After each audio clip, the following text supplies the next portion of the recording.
Welcome to Daily Life Connection. Thank you for joining me again today as we continue to explore the heart of God and how it's revealed in 2 Samuel chapter 9, the story of Mephibosheth.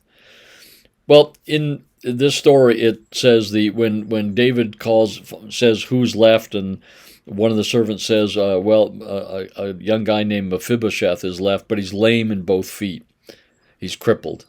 Instantly, Mephibosheth is labeled by his what's happened to him, by his inabilities, by what brings him shame. So let's talk about this backstory here again.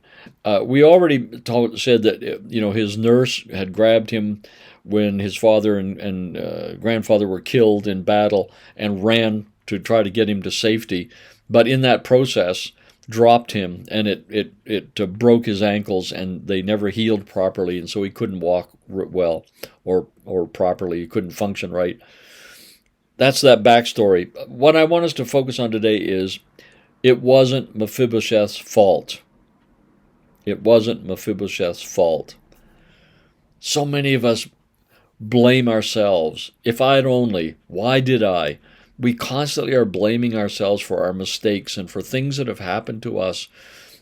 Tragically, oftentimes people who are victims will blame themselves.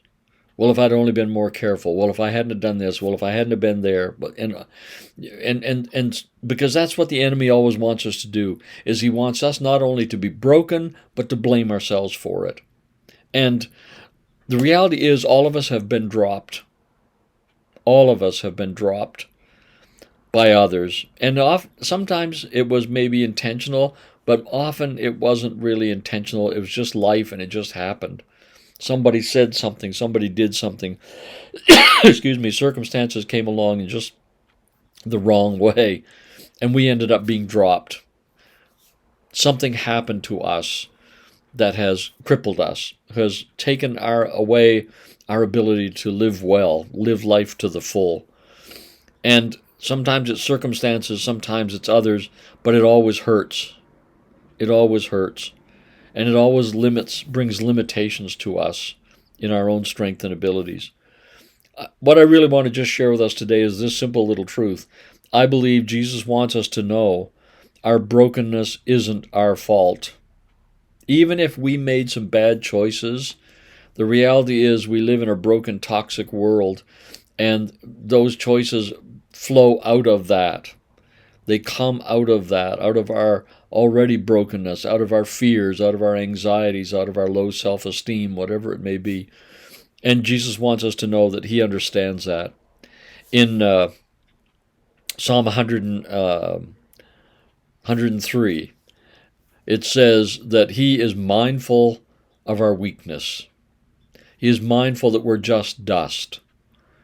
It's not an excuse to excuse us from responsibility, but it is a comfort to know that God understands what has led to our brokenness. He understands that, and he takes it into account.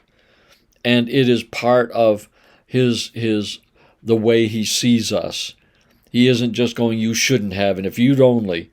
He's going, I know, you're human, you're weak. I know you live in a broken, toxic environment. I know stuff has happened to you that has wounded you and brought limitation to you to live well. I understand that. He is an understanding God. Just like David was. When David heard that Mephibosheth was lame in both feet, crippled in both feet, he didn't go, well, that's it, just forget it. I don't want someone like that around. No, he understood what had happened to Mephibosheth.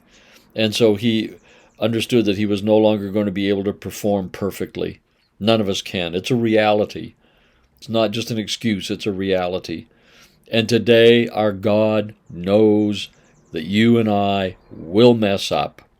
We will not perform perfectly. And he understands our lameness. He understands our weaknesses. And he is compassionate about it and caring about it and will not blame us for it. Please understand that. So many Christians are not only wounded, but then crippled by this concept of a God who's going to blame it. You shouldn't have, and you didn't, and if you'd only. And put all that blame back on us. That he will not do. He took all our shame. He took all our blame. He took it all on himself so that we could be set free from it, so that it would no longer limit us or determine our future. That's good news today. Let's think about that. We'll talk again tomorrow.